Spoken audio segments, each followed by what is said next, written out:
COVID, there's Uber, there's Lyft. There's a rideshare program. If you have money, you pay someone, they come and pick you up and drop you off, but that's expensive.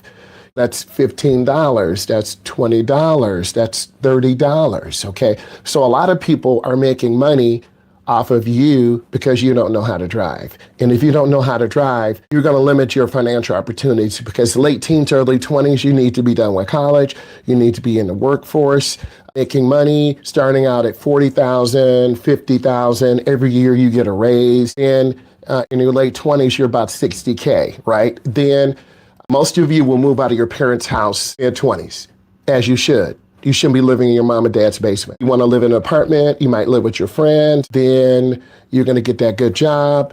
Remember, you got to drive to work. You got to drive back home. If you have speeding tickets in your late teens, your insurance is going to be high. Right around 22 or 23, you're going to be off your parents' insurance. You should be. If not, you're the problem, okay?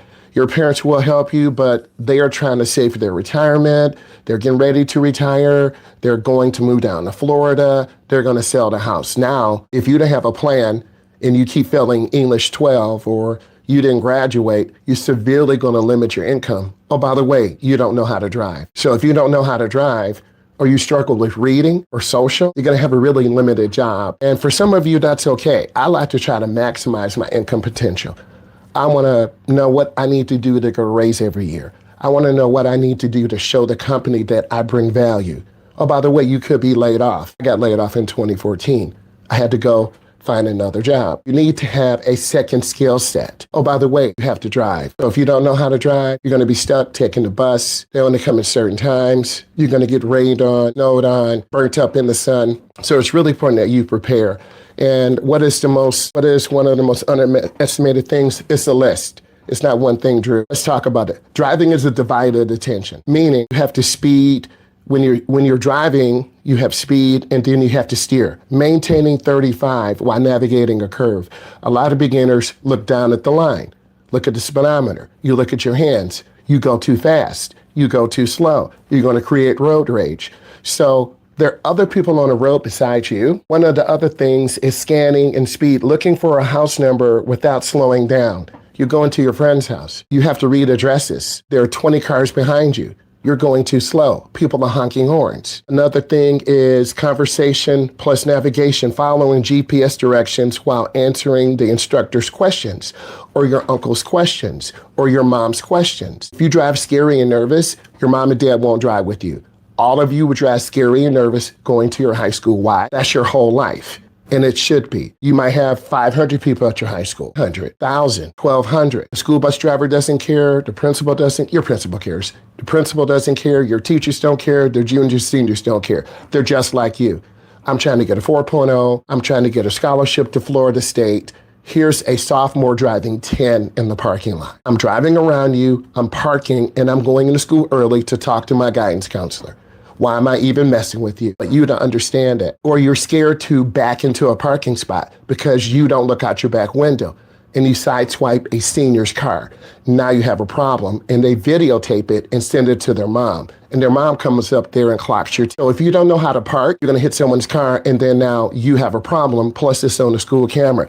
Another thing that beginning drivers don't do, finding the gap on a left turn.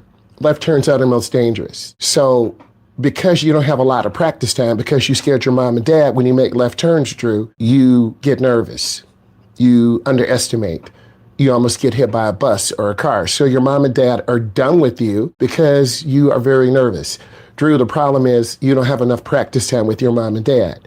And then you're going to be 18 trying to take segment 2 and you're like, forget it. I'm going to wait till I'm 19 and let's go take my test. But Drew, you don't have the experience. So Drew, what you need to do now when you're training, you need to really lean into your mom and dad and uncle and auntie. Be humble. Mom, dad, do you have time to take me out? Instead of saying, Mom, dad, take me out. They're going to be like, really? That's how you talk to me? You didn't do your homework? You didn't take out the trash? You didn't clean your room? You're probably saying, what does that have to do with driving? It's called showing responsibility because your mom and dad are going to take time, Drew, to get you out. But if you're irritable, arguing, you don't want to listen to a lecture that your mom and dad are going to give you about you because they love you and you misunderstand, you'll never get the driving experience. and then you're going to struggle. And Drew, they have an extra car at your uncle's house in Kentucky. You don't know that. Your uncle wants to give it to you, but because you're so Drew, you're not disrespectful, but because you're so disrespectful, your grades are poor, you're always late to school, you always argue, you don't take out trash, you don't vacuum,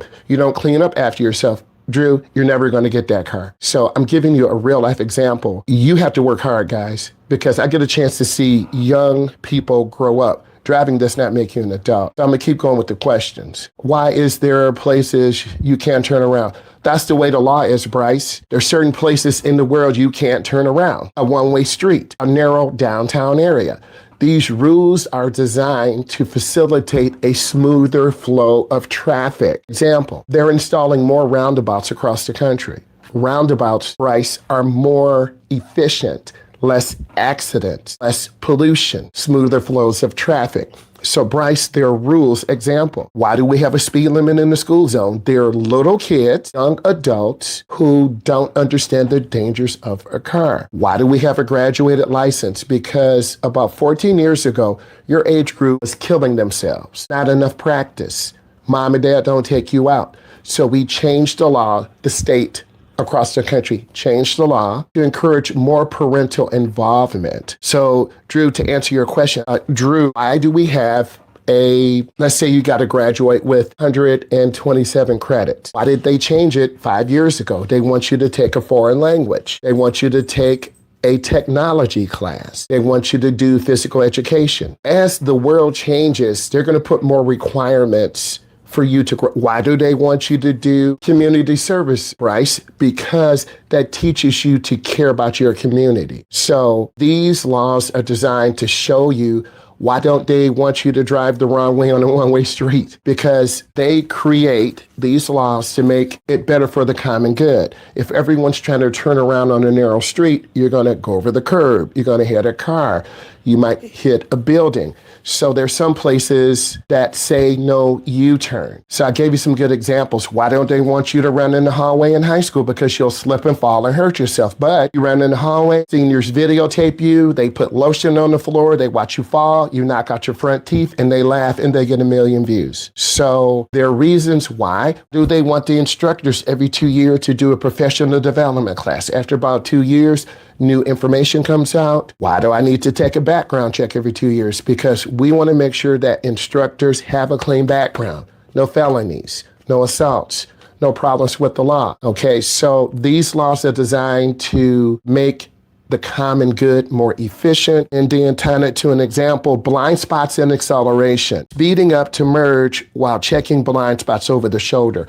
All of you will drift out of your lane because you look too long over your shoulder, you grab the wheel. I'm giving you real life examples and high school examples. Okay, another one, Bryce, will be why do they want you to take a personal finance class in high school? They want to teach you how to start saving money. They want to show you why you should not get a credit card at a young age because you'll get into credit card debt. But what happens when you go to college? As soon as you walk on campus, there's someone waving credit cards at you free. You get a $500 limit. You just sign your name, give them a social security number, and within 1 day, Bryce, you're already over your credit limit because you took your friends out. That's how they trap you in debt. So I'm giving you some real, and I'm an educator, okay? So I think that was a good question. I gave you some good examples. Let's keep going. Where will we drive? You're going to drive around your whole community. You're going to first start in your school parking lot. You're going to make right turns, left turns, left turns. You're going to go around the light post working on figure eights. You're going to learn how to turn hand over hand, looking to the left because you're going left. I'm simulating turning. You're going to turn hand over hand, looking to the right. You're going to practice pulling into your school parking spot, stall parking or angle parking. You're going to practice going in your neighborhood across from the high school. You're going to learn how to parallel park. We're teaching you lane line observation. We're teaching you emergency vehicle pullover, locating a siren and pulling over to the right. We're going to also teach you pedestrian watch, light timing.